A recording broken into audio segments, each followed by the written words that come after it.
Así que, bueno, en principio, contarles eso, que en el año 2004 se me ocurrió un domingo a la noche crear un blog, que es RC Online, que es el nombre que identifica mi usuario en Twitter hoy. Y ese blog lo creé básicamente porque en ese momento yo estaba haciendo de alguna manera algún estudio medio comparativo de filosofías y demás. Y vi que algo se había publicado en un medio de Argentina que decía responsabilidad social, y cuando lo empecé a leer, empecé a ver que era, digamos, empecé a conectar, ¿no? O sea, mentalmente empecé a hacer link con eso, y dije, esto que estoy estudiando por mi cuenta, digo, es esto que acá en el diario, no me acuerdo qué era, dice que es responsabilidad social. Entonces me puse a indagar un poquito. Yo ya venía incursionando en el tema de los blogs en septiembre de 2003. O sea, como les decía, empecé con el periodismo digital en el año 2000, cuando fracasé con mi primer emprendimiento, que era una revista barrial que la distribuía en algunos barrios de la ciudad de Buenos Aires. Entonces era una época de crisis en Argentina, y bueno, tuve financiamiento para 4 meses y en lugar de tirarla abajo, mi hermano me dijo, ¿por qué no la haces digital? Me sacó el dominio y empecé a generar así un medio online, ¿no? Cuando en el año 2000 eran pocos los medios online, apenas había 1 o 2 diarios de los de circulación nacional con un sitio web.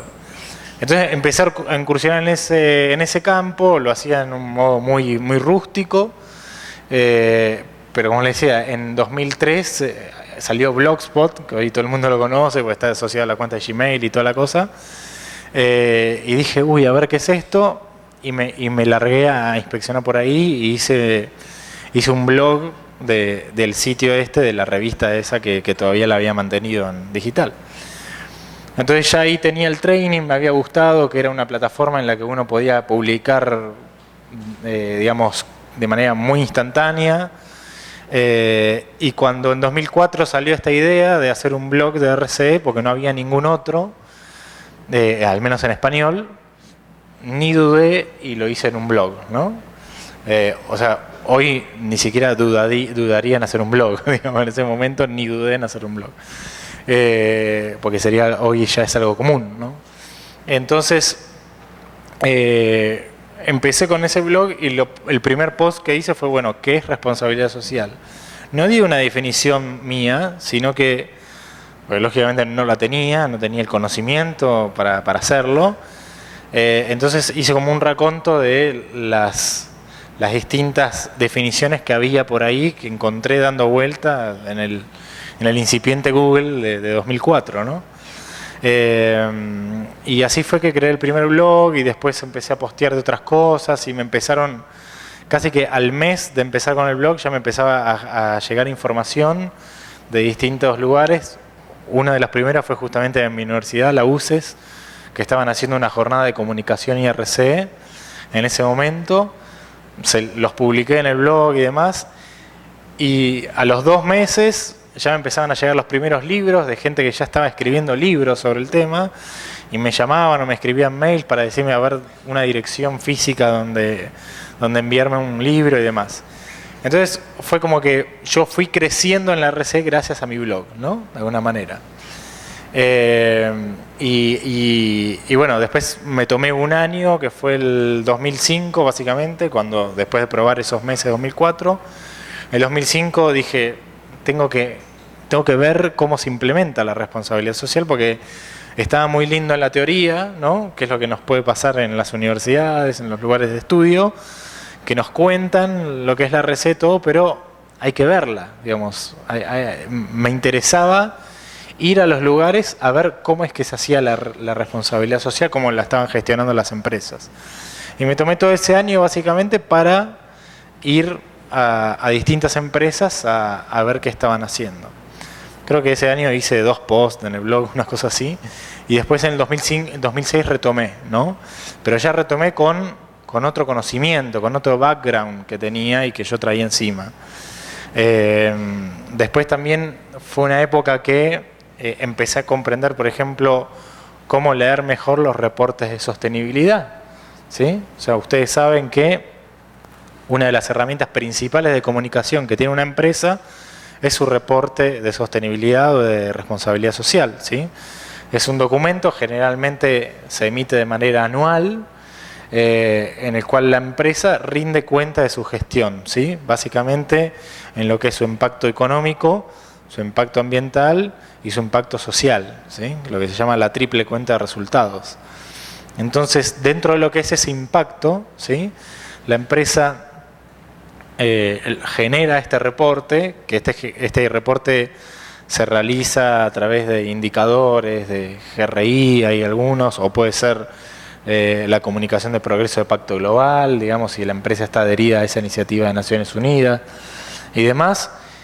Y ese informe es como la pieza de comunicación que luego la empresa tiene que socializar con lo que se llaman sus distintos grupos de interés, ¿no? O sea, tiene que socializarlo con sus empleados, tiene que socializarlo con sus proveedores, con sus clientes, tiene que encontrar la forma de comunicar esa gestión de responsabilidad social con los distintos grupos, ¿sí?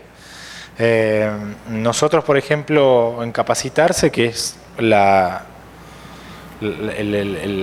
institución que creamos en 2006, que es el primer centro de formación online en responsabilidad social, encontramos una manera para ayudar, por ejemplo, a las empresas a comunicar mejor su reporte con algunos de sus grupos de interés. O por ejemplo, en Colombia lanzaron un producto especial de Coca-Cola en Cartagena hace poquito, que era una Coca-Cola hecha de hielo. O sea, que la botella de Coca-Cola era un hielo con forma de botellita de Coca-Cola. Y lo que decían era que la idea de eso era generar cero impacto, ¿sí? O sea, que sea una Coca-Cola que al no estar usando vidrio no haya nada que reciclar porque se autodestruye con el calor. Y lo único que tenía era una pequeña, o sea, era la marca Coca-Cola, que es una banda elástica, como que el videíto muestra que se la tiran a la Coca-Cola encima y como que se adosa ahí al hielo, ¿no? Yo pensaba, lo primero que pensé, dije, yo llego a agarrar esta Coca-Cola y se me pega la lengua. O sea, medio raro. Habría que ver el que diseñó eso, cómo pasó esa prueba, ¿no? Pero bueno, suponiendo que no se nos pega la lengua al pico, porque está helado, la cuestión es que están usando más agua, ¿no? Porque el hielo, ¿de dónde sale? Del agua, ¿no? Ya para hacer un litro de Coca-Cola se usa más de 1 litro de agua, ¿sí? De hecho, se usan más de 2 o 3 litros de agua por cada litro de Coca-Cola, ¿sí?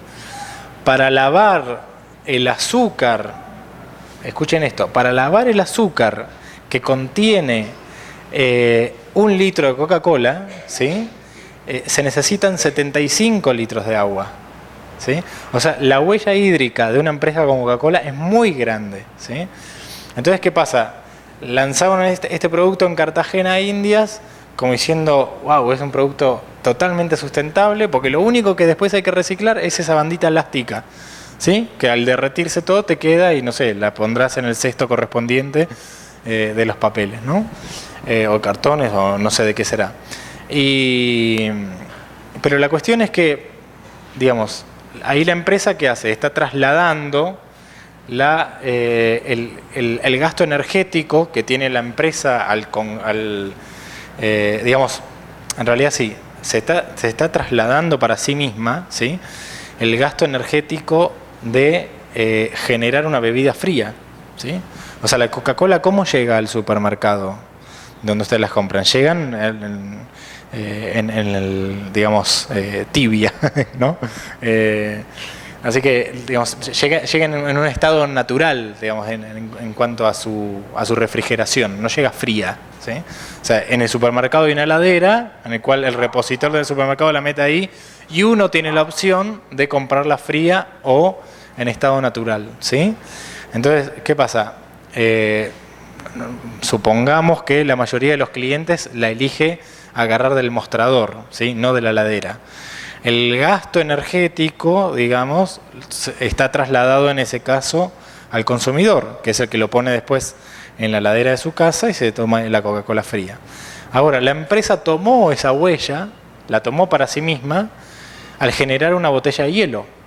Y además le agregó la huella hídrica, que es el generar el hielo que necesita para generar esa forma de botella de hielo que después se autoconsume, ¿no? Entonces, claro, y lo vendían como algo súper sustentable, súper verde. Y yo digo, no todo lo que brilla es verde, digamos, ¿no? Para mí es una muy buena acción de comunicación, de marketing y demás, pero digamos, hay que ver qué tan sustentable es eso.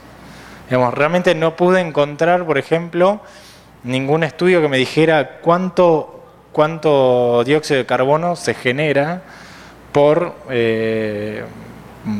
la generación de hielo, ¿no? No está, nadie se le ocurrió medir cuánto estamos emitiendo de CO2 por generar un cubito de hielo, ¿no? Por ejemplo, en un punto reducen lo que es el ciclo de vida del producto de la botella, que un ciclo de vida de un envase de vidrio tiene más de 2.000 procesos, ¿sí? O sea, para generar un envase de vidrio se requieren 2.000 procesos. Hay un libro en el cual explican esto muy bien, que es un libro que se llama Inteligencia Ecológica, se los recomiendo leer. Lo tienen, es de Daniel Goleman y lo tienen gratis prácticamente. Creo que si está bloqueado debe ser, no sé, 1 o 2 páginas. Lo tienen en Google Books, lo pueden consultar de ahí, lo pueden leer online. Y realmente ahí explican un montón de estas cuestiones, ¿no? Que pareciera que nos venden muchas veces cosas que son sustentables o verdes y demás, y en realidad es marketing, ¿sí? El tema es que ahí, por ejemplo, hay otro riesgo para la empresa, ¿no? Que nosotros estemos trabajando haciendo un marketing para la empresa y pueda ser percibido como una comunicación de RCE, ¿sí? Que no es lo mismo. Entonces, eso le puede generar opiniones negativas a la empresa, porque la empresa está vendiendo desde la comunicación algo que dice que es más sustentable que lo que estaba haciendo, pero por ejemplo no está ofreciendo evidencia de que eso sea mejor a lo que ya estaba haciendo antes. Digamos, cuando realmente cuando realmente traemos una innovación, ¿sí? O sea, un producto viene con una innovación, desde la comunicación nos tenemos que preocupar de mostrar esa diferencia, de mostrar dónde está, o sea, de hacer una comparabilidad, de mostrar dónde está el valor agregado, ¿sí? Que le estamos dando a este nuevo producto supuestamente más responsable o más sustentable, que no tenía el que viene a reemplazar, digamos, ¿sí? Si no, lo que podemos hacer es una espiral que nos termine dañando la propia imagen, ¿no? Esta empresa de té, o sea, lo que hacen es, tiene una máquina, básicamente, ¿no? O sea, la parte administrativa realmente es muy pequeña, porque la empresa es pequeña, ¿no? Son pocos empleados, pero en la parte administrativa, simplemente esto del cambio del hábito de que, bueno, apagar la luz cuando no estoy, apagar el monitor de la computadora cuando no lo uso, ¿sí? Pero el principal gasto energético, ¿dónde venía? De la máquina, que es la que mete el té adentro del sobre, lo sella y te lo pone en un lugar para que vos después lo metas en la caja y demás. Entonces, ¿qué pasaba? Se dieron cuenta que esa máquina estaba durante distintos momentos del día, estaba funcionando sin hacer absolutamente nada, sin que pase ningún té, ninguna hierba, ni que esté empaquetando nada. Entonces, buscaron generar el hábito en los empleados que manejaban esa máquina para que cuando en esos momentos que no se usaban, se apague, ¿sí? ¿Cuál fue el incentivo? El incentivo fue todo lo que la empresa ahorre por esta política de eficiencia energética va a ir al bolsillo de ustedes, ¿sí? O sea, de los empleados. Son pocos empleados, entonces dijeron, vamos a ir comparando las facturas de de electricidad y según lo que venga, en función de lo que ahorramos del mes pasado, ese dinero se lo reparto en partes iguales para cada uno. Y dice que o sea, me contaba el dueño de esa empresa que el resultado fue impresionante porque los mismos empleados entre ellos se decían, che, te olvidaste de pagar la luz. O sea, porque claro, y repercute en el bolsillo de cada uno, ¿no? Y bueno, esos pequeños, o sea, hay un montón de cosas que son simplemente cambio de hábitos, ¿no? O en algunos casos, esto de que necesitas quizás romper una pared para hacer una ventana donde antes no había, porque justo es la circulación de aire que sabe que te entra del sur, entonces no sé qué, y te circula mejor y no tenés que andar con tan fuerte el aire acondicionado, digamos, ¿no? Yo en mi casa, yo siempre digo, tengo la suerte, mi casa no es mía, alquilo, pero tengo la suerte de que alquilé una casa muy buena en términos de esto, ¿no? De eficiencia energética y todo. En invierno, por ejemplo, nosotros tenemos invierno, ahora yo vengo de 11 grados de temperatura, y yo tengo estufas, ¿no? En todos los ambientes. Y en la mañana, ¿qué hago? Las estufas las pongo en piloto en dos de las habitaciones, levanto las persianas porque a la mañana da todo el sol ahí. Entonces, yo digo, me calefacciono con energía solar, porque es dejar entrar el sol a través del vidrio y que eso simplemente levanta la temperatura. Y es como si estuviera la estufa, y mejor, porque es impresionante. Y después en verano, tengo un pasillo de 7 metros, cuando hay dos, que lo único que hay, de un lado son todos placares y del otro hay 2 ventanas que dan al sur. Entonces, esas ventanas, yo en un momento fui a uno de estos home center y demás, y encontré que había un sistema de 3M que era como una cinta scotch, pero que cuando vos la pegás del lado que pega y del lado que quedaba con un velcro. Y venía con una tela como de estas mosquiteros, se llaman, para evitar que entren los mosquitos. Entonces le hice a esas ventanas ese sistema y lo único que entra es el viento. Entonces con eso, por ejemplo, de noche se refresca la casa, que está caliente todo el día que le da el sol, porque así como es fría en verano, en invierno, en verano es un poco caliente. Pero así todo no necesito tener aires acondicionados, por ejemplo, porque tengo una circulación de aire. En mi caso no tuve que hacer nada más que abrir las ventanas, ¿no? Porque tengo esa buena circulación. Pero digamos, muchas empresas puede ser exactamente lo mismo, o el caso que vos contabas de acá.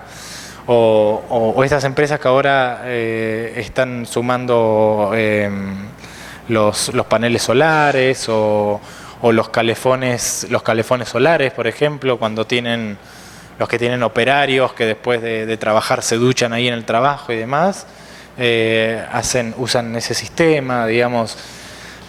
Hoy por suerte tenemos toda una serie de herramientas, ¿sí?, que podemos poner en práctica, y que hacen que también podamos utilizar esa comunicación, eso para comunicarlo no solo hacia afuera, sino también hacia adentro, ¿no? Porque también es muy importante la comunicación hacia adentro que hacemos de la organización.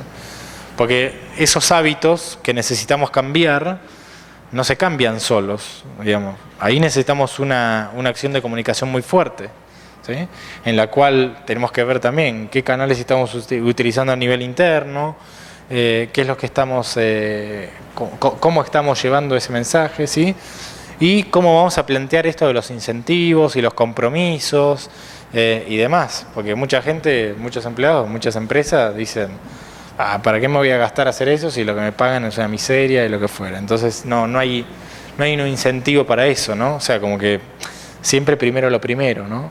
Y también un error así comunicacional que suele haber es que muchas empresas siguen comunicando primero hacia afuera, entonces el público interno se entera a través de los medios externos, ¿no? Cuando se debería haber enterado de lo que está haciendo la empresa a través de la propia empresa, digamos, del mano de la propia empresa, ¿no?